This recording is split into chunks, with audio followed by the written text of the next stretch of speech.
Programme కాబట్టి government protocol ఉన్న వాళ్ళే ఎక్కాలి అంటే మిగతా పార్టీల నుంచి కూడా గవర్నమెంట్ ప్రోటోకాలే పాటిస్తే అయిపోతుంది. లేదంటే ఈ సమస్య ఇలాగే కొనసాగుతుంది. జనరల్ గా అన్ని చోట్ల అందరం ఆపలేం కదా.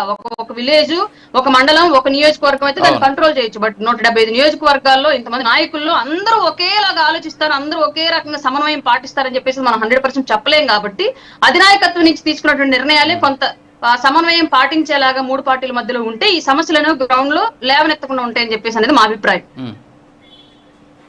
Okay okay madam. రాకేష్ గారు రియాక్ట్ అవ్వండి ప్లీజ్.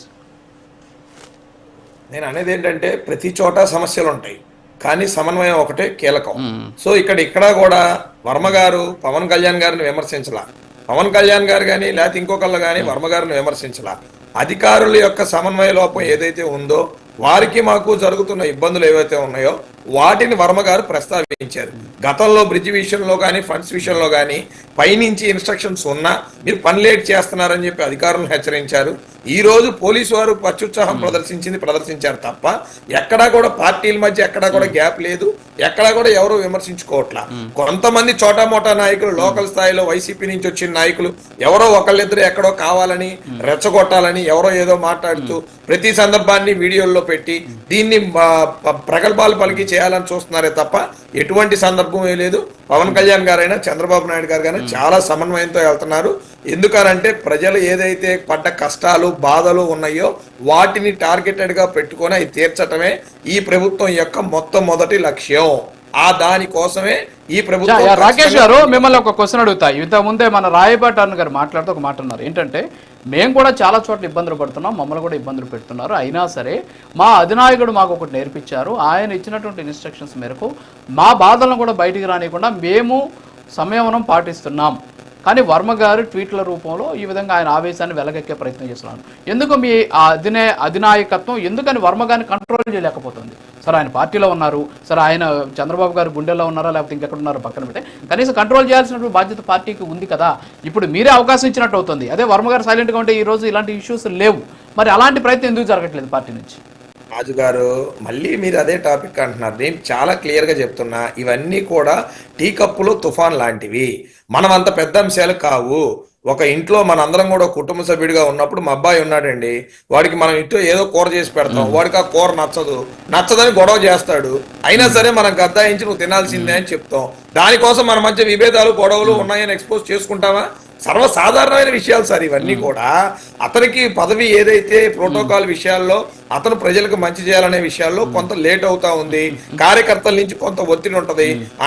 రాష్ట్రంలో ఉన్న అనేక వర్గాలు కూడా వర్మ గారు అన్నాక ఈ రోజు ఒక స్థాయిలో గుర్తింపు వచ్చింది. పవన్ కళ్యాణ్ గారి నియోజకవర్గంలో కలిసి పనిచేశారు, పవన్ కళ్యాణ్ గారితో కలిసి పనిచేసే అదృష్టం మీకు వచ్చింది.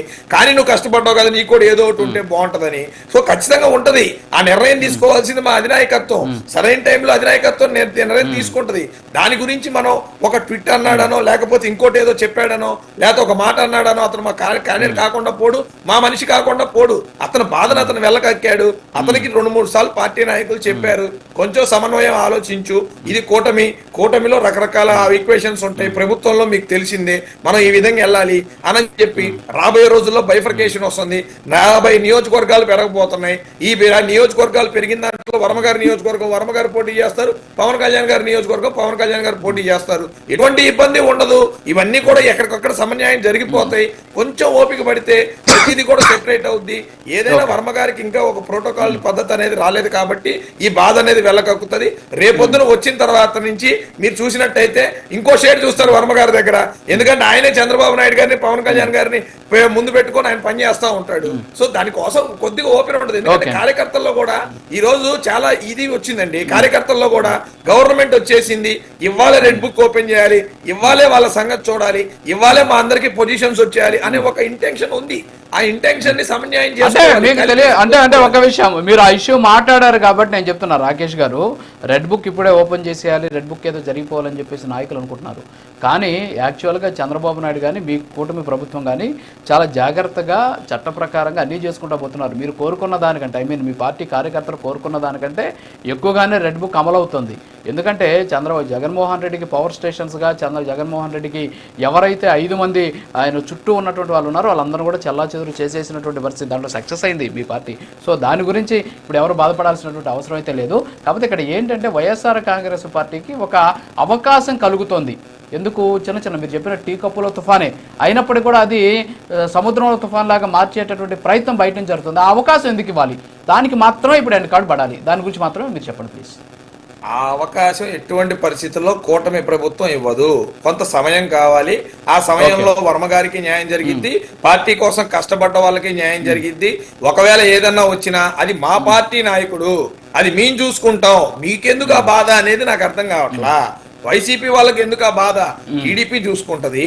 టీడీపీ యొక్క నాయకుడు, టీడీపీ కోసం కష్టపడ్డ నాయకుడు, పార్టీ కోసం పనిచేసిన మాజీ ఎమ్మెల్యే, అది మా పార్టీ అధినాయకత్వం, మా కుటుంబానికి సంబంధించిన విషయం.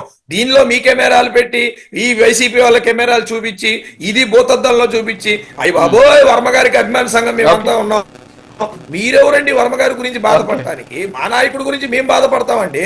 మా నాయకుడు జాగ్రత్తలు మేము చూసుకుంటాం, మా కుటుంబ సభ్యుడు మేము జాగ్రత్తలు చూసుకుంటాం. కొంత సమయం లేట్ అవ్వచ్చు, కానీ మా నాయకుడికి న్యాయం చేసే బాధ్యత పూచి మా నాయకుడికి అండగా నిలబడాల్సిన బాధ్యత మాది. ఆ సమన్వయం ఎక్కడ జరుగుతా ఉంది? ప్రభుత్వంలో ఉన్నాం కాబట్టి అక్కడ ఏం జరిగింది, దేనికి డిఎస్పీ దగ్గర ఆ ప్రాబ్లం వచ్చింది అనేది పార్టీ ఎంక్వైరీ చేసుకుంటది, అధినాయకత్వం ఎంక్వైరీ చేసుకుంటది, సరైన సమయంలో దాని మీద నిర్ణయం తీసుకుంటది. అంతేగాని మా కుటుంబానికి సంబంధించిన విషయాల్లో ఇవన్నీ మాట్లాడితే ఎంతవరకు కరెక్ట్ అండి? ఓకే అండి, ఓకే థ్యాంక్ యూ రాకేష్ గారు, రమేష్ గారు, అలాగే అరుణ్ గారు, రామ్మోహన్ రావు గారు, థ్యాంక్ యూ వెరీ మచ్ ఈ డిబేట్లో పాల్గొన్నందుకు. సో ఓవరాల్గా అయితే వర్మ పవన్